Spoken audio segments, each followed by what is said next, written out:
Hello everyone, मैं हूं शिवम द्विवेदी और स्वागत करता हूं मैं आप सभी का अपनी इस क्लास में। आज के इस क्लास में हम बात करने वाले हैं कि प्लास्टर ऑफ पेरिस किसे कहते हैं। ये प्लास्टर ऑफ पेरिस आपकी हाई स्कूल की परीक्षा के लिए बहुत ही ज़्यादा इम्पॉर्टेंट है। और ये क्वेश्चन किस तरीके से आता है कि प्लास्टर ऑफ पेरिस क्या है, इसका रासायनिक नाम और इसका रासायनिक सूत्र लिखिए। प्लास्टर ऑफ पेरिस को बनाने की विधि लिखिए। प्लास्टर ऑफ पेरिस को जिप्सम द्वारा किस प्रकार बनाया जाता है समझाइए। तो ये 3 क्वेश्चन हो गए। इस तरीके से बहुत सारे क्वेश्चन बन सकते हैं और सबसे ज़्यादा इंपॉर्टेंट है इसका रासायनिक सूत्र और इसका रासायनिक नाम, जो कि आपके पेपर में 1 नंबर का पूछा जाता है। और जब बनाने की विधि आती है तो पेपर में 2 नंबर की आती है। और जब पूरा क्वेश्चन आता है तब ये क्वेश्चन नंबर जो है 4 का बन जाता है। तो ऐसे इस तरीके से आप इसको कैसे सीखेंगे, कैसे क्या करेंगे, चलिए आज की क्लास में डिस्कस करते हैं। तो प्लास्टर ऑफ पेरिस, इसका रासायनिक नाम क्या होगा, बहुत ध्यान से देखिएगा। रासायनिक नाम से पहले हम लोग देखेंगे कि इसका रासायनिक सूत्र क्या होगा। तो इसका रासायनिक सूत्र होता है CaSO4। देखिएगा, CaSO4 मतलब Ca कैल्शियम, SO4 मतलब सल्फेट। क्या हुआ, CaSO4 और डॉट होगा, उसके बाद 1/2 H2O। अब इसे हम लोग आखिर पढ़ेंगे क्या, बहुत ध्यान से इसको देखिएगा। कैल्शियम सल्फेट, क्या पढ़ेंगे, कैल्शियम सल्फेट। देखिएगा ये 1/2 आपने पहली बार पढ़ा होगा। तो क्या हुआ कि कैल्शियम सल्फेट, हम लोग इसका नाम लिखेंगे कैल्शियम सल्फेट। लेकिन H2O जब भी होता है और उसके बाद वो डॉट में के साथ होता है तो मैंने बताया है 1-2 क्लासेस में कि क्या लिखते हैं, इसको हाइड्रेट लिखते हैं। लेकिन हाइड्रेट से पहले देखते हैं कि यहाँ नंबर कौन सा है। मैंने बताया है 1/2 होगा तो क्या लिखेंगे, हेमी लिखेंगे। उसके बाद 1 होगा तो मोनो लिखेंगे, 2 होगा तो डाई लिखेंगे, 3 होगा तो ट्राई लिखेंगे, 4 होगा टेट्रा लिखेंगे, 10 होगा तो डेका लिखेंगे, है ना। तो इस तरीके से आप इसका नाम क्या लिखेंगे, कैल्शियम सल्फेट हेमी हाइड्रेट। तो ये तो इसका हो गया, हमारा क्या हो गया, रासायनिक नाम और इसका रासायनिक सूत्र। लेकिन कभी कभी जब ये क्वेश्चन बहुविकल्पी आता है, हमारी बात को बहुत ध्यान से सुनिएगा, बहुत सोच विचार कर मैंने ये नोट्स तैयार किया है और ये सारा नोट्स आपको डिस्क्रिप्शन बॉक्स में मिल जाएगा, जो भी हम आज की क्लास में आपको पढ़ाएंगे। तो क्लास जैसे ही पूरी करते हैं आप डिस्क्रिप्शन बॉक्स में जाके नोट्स को प्राप्त कर लीजिएगा। तो क्या हुआ कि नोट्स के माध्यम से आप सीखेंगे कि जब ये बहुविकल्पी क्वेश्चन आता है तो किस प्रकार आता है। बहुविकल्पी क्वेश्चन आएगा, लिखा होगा प्लास्टर ऑफ पेरिस का रासायनिक सूत्र है डॉट। उसके बाद अब नीचे 4 उत्तर दिए होंगे, उसमें से आपको पहचानना होगा कि कौन सा उत्तर सही है। और क्या होता है कि जो ये रासायनिक सूत्र हमने बोर्ड पर लिखा है ये नहीं आता है, इसके सिवा कोई दूसरा आता है। अब समझिएगा क्या आता है। देखिए लिखा है CaSO4 dot H2O, half H2O। इसका मतलब क्या हुआ, CaSO4 1/2 H2O। यदि हम इसको 2 से गुणा कर दें, क्या कर दें, इसको 2 से गुणा कर दें तो ये हो जाएगा CaSO4। अब क्या बन जाएगा, देखिएगा इसको 2 से गुणा करेंगे तो हो जाएगा, या करके लिख देते हैं CaSO4 और 2 से जब गुणा किया तो इधर 2 से गुणा हो गया। उसके बाद यहाँ से भी आप कर सकते हैं, लेकिन यहाँ करेंगे तो पूरे में गुणा हो जाएगा ना, हमें इनको अलग अलग करना है। अब देखिएगा 2 से ये वाला 2 कैंसिल हो जाएगा तो कितना बचेगा, H2O बचेगा। नाम इसका वही होगा, कैल्शियम सल्फेट हेमी हाइड्रेट। तो इस तरीके से ये वाला ऑप्शन दे देते हैं। तो इस तरीके से क्या होता है कि इसका हम लोग बहुविकल्पी क्वेश्चन कर लेंगे, है ना। उम्मीद है ये आपको समझ में आ गया होगा। उसके बाद हम अब बात करेंगे कि इसको बनाया कैसे जाता है, इसके बनाने की विधि क्या है। तो क्या लिखेंगे, बनाने की विधि। तो एक और यौगिक है, और हम लोग कह सकते हैं कि पदार्थ है या फिर यौगिक कह सकते हैं, उसका नाम होता है जिप्सम। क्या नाम होता है, नाम होता है उसका जिप्सम।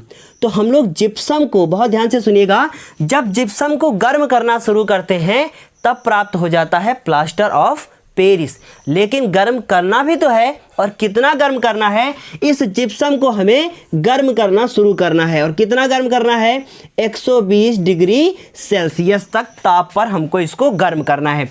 जैसे इसको गर्म करना शुरू करेंगे, इससे क्या होगा, जितना भी इसमें वाटर था, बहुत ध्यान से सुनिएगा, जितना भी इसमें वाटर था वो वाटर क्या होगा, बाहर निकल जाएगा। और क्या बचेगा, वो सिर्फ और सिर्फ बचेगा प्लास्टर ऑफ पेरिस। तो हम लोग कह सकते हैं कि बनाने की विधि में जिप्सम को 120 डिग्री सेल्सियस ताप पर गर्म करने से क्या बनता है, POP बनता है, मतलब प्लास्टर ऑफ पेरिस बनता है। पीओपी लिखकर भी आ सकता है आपके पेपर में, इसलिए ध्यान रखिएगा कि पीओपी मतलब प्लास्टर ऑफ पेरिस हो गया। अब ये सीमेंट वगैरह का निर्माण सब कुछ होगा, ये इसी से होता है, जिप्सम वगैरह से, तो ये सब आपको नहीं पढ़ना है ना। तो ये क्या हुआ कि जिप्सम को 120 डिग्री सेल्सियस ताप पर गर्म करने से क्या बनता है, प्लास्टर ऑफ पेरिस बनता है। तो यहाँ पे आप थ्योरी लिख लेंगे, लेकिन अब इसका रासायनिक समीकरण क्या होगा।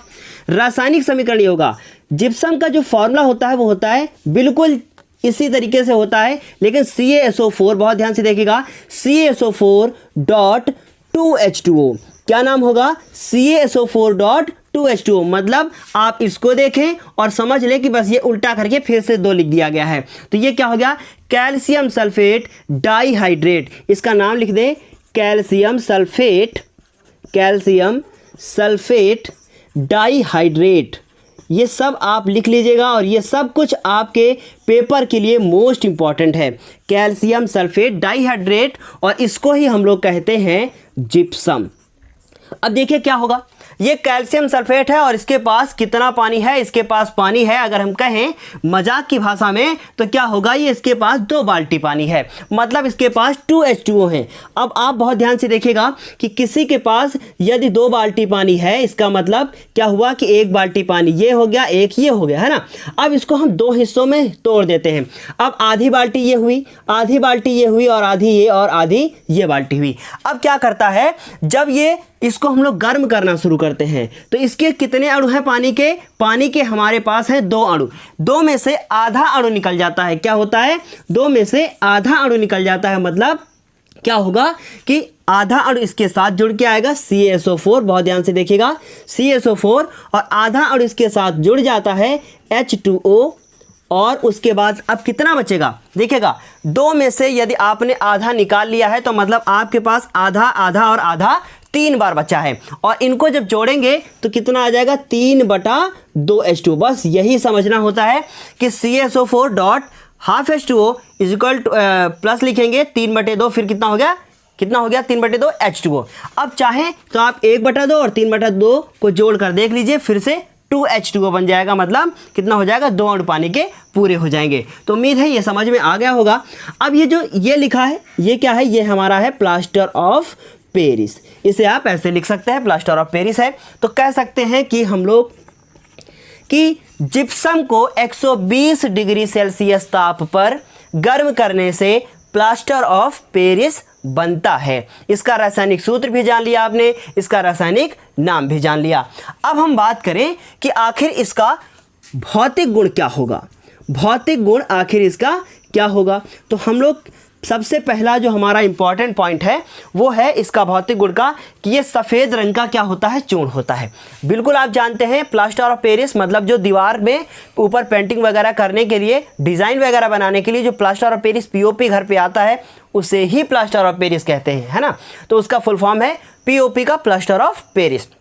तो आप जानते हैं कि ये सफ़ेद रंग का चूर्ण होता है और पानी मिलाकर इसे क्या, जैसे ही पानी मिलाते हैं तुरंत ये टाइट हो जाता है, इस बात को याद रखिएगा। और इसे ही कहते हैं प्लास्टर ऑफ पेरिस का जमना। कभी कभी क्वेश्चन पूछ लिया जाता है, उसे भी हम अभी आपको आगे बताएंगे। तो भौतिक गुणों में पहला भौतिक गुण क्या है कि यह क्या होता है, सफ़ेद चूर्ण होता है, सफ़ेद चूर्ण होता है। और दूसरा जो भौतिक गुण है, जल में क्या होता है, ये अघुलनशील, मतलब ये जल में घुलता नहीं है, जल में क्या है, अघुलनशील है ना।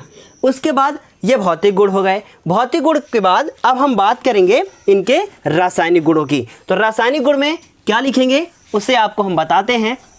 सिर्फ इसके 2 रासायनिक गुण हैं और दोनों के दोनों मोस्ट इंपॉर्टेंट है। देखिएगा ये क्लास जो हम आपको दे रहे हैं ये आपकी हाई स्कूल परीक्षा के लिए मोस्ट इंपॉर्टेंट है, इसलिए वीडियो को अंत तक ज़रूर देखिएगा और साथ ही साथ इसे सब्सक्राइब भी करिएगा और साथ ही साथ इसे लाइक भी कीजिएगा। और कुछ भी समझ में नहीं आता है तो आप हमारे व्हाट्सएप नंबर पर कमेंट कर सकते हैं। तो पहला है कि जल का प्रभाव, मतलब पहला रासायनिक गुण क्या है, जल का प्रभाव।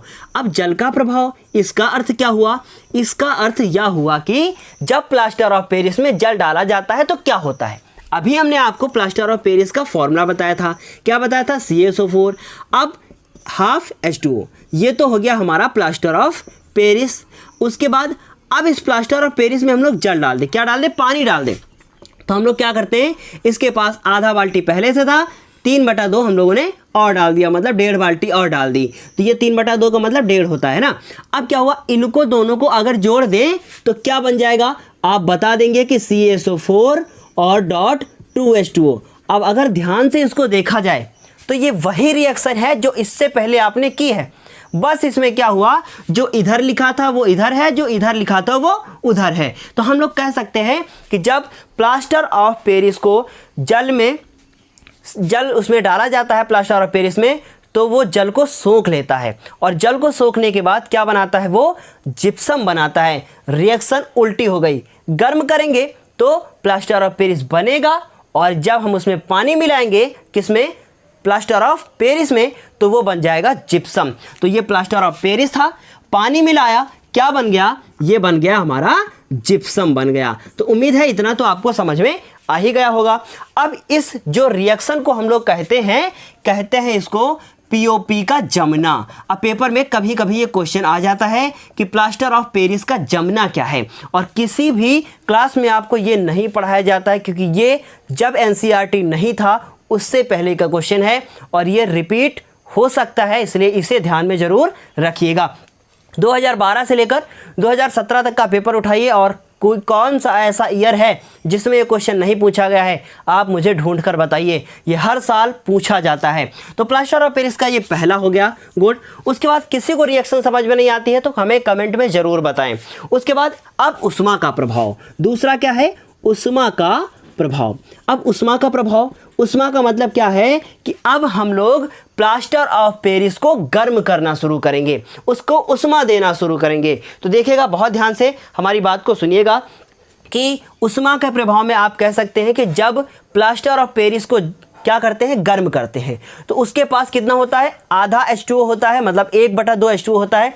किसी चीज़ को यदि आप गर्म करना शुरू कर देंगे तो उससे उसका सारा का सारा पानी निकल जाएगा। तो कह सकते हैं कि जब प्लास्टर ऑफ पेरिस को गर्म किया जाता है तो उसका जो जल का अणु होता है वो निकल जाता है, मतलब CaSO4, उसके बाद हाफ H2O, और इसे गर्म कितने ताप पर करते हैं, 200 डिग्री सेंटीग्रेड पर, मतलब 200 डिग्री सेल्सियस ताप पर इसे गर्म किया जाता है। जब 200 से 400 होता है तो कुछ और होता है, वो आपको नहीं पढ़ना है। तो ये हो गया CaSO4 और प्लस हाफ H2O हम लोग ने लिख दिया है। तो ये CaSO4 हाफ H2O जैसे ही गर्म किया, प्लस लगा के उसका पानी बाहर निकाल दिया।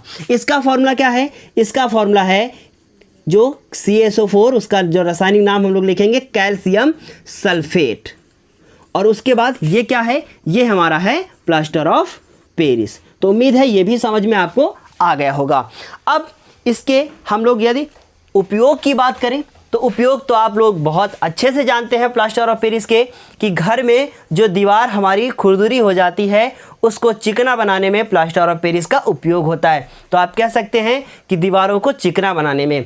अस्पताल में जब मरीज की पैर की हड्डी टूट जाती है, मतलब पैर कहीं या कहीं की भी हड्डी टूट गई, तो किसका उपयोग करते हैं, प्लास्टर ऑफ पेरिस का उपयोग करते हैं प्लास्टर चढ़ाने में। और क्या कह सकते हैं, जिस चौक से आप बोर्ड पर लिखते हैं वो भी बनता है हमारा प्लास्टर ऑफ पेरिस में। और नोट्स में हमने आपको क्या लिख कर दिया है वो बताते हैं, दांतों के प्लास्टर चढ़ाने में, दांतों के ऊपर क्या है, लेयर चढ़ाने में इसका काम होता है। उसके बाद कह सकते हैं कि खिलौने और मूर्तियां बनाने में, जो बहुत अच्छी अच्छी मूर्तियां होती हैं वाइट कलर की, ज़रूरी नहीं वो पत्थर की हों, प्लास्टर ऑफ पेरिस की भी हो सकती हैं, बहुत मजबूत होता है प्लास्टर ऑफ पेरिस। तो बहुत सारे उपयोग हमने बताया आपको। हड्डी टूट जाए तब प्लास्टर ऑफ पेरिस, चाक बनाने में, मूर्तियाँ बनाने में, खिलौने बनाने में और दांतों के प्लास्टर चढ़ाने में, बहुत कुछ हो सकता है। तो उम्मीद है ये सब आज की क्लास आपको बेहतर समझ में आई होगी। प्लास्टर ऑफ पेरिस को याद जरूर कीजिएगा, ये आपकी क्लास के लिए भी इम्पॉर्टेंट है और साथ ही साथ आप बहुत ऊंचाइयों तक जाएं, इसके लिए पग पग संभल कर रखना है और इसलिए प्लास्टर ऑफ पेरिस जैसे बहुत सारे क्वेश्चंस को बहुत अच्छे से पढ़ना है, ताकि आप हाई स्कूल की परीक्षा में साइंस में कम से कम 100 में 90% लेकर आएँ, और उम्मीद है ये आप ऐसा कर पाएंगे। तो चलिए आज की क्लास के लिए बस इतना ही, फिर हम आपसे मिलते हैं अपनी अगली क्लास में। तब तक के लिए धन्यवाद।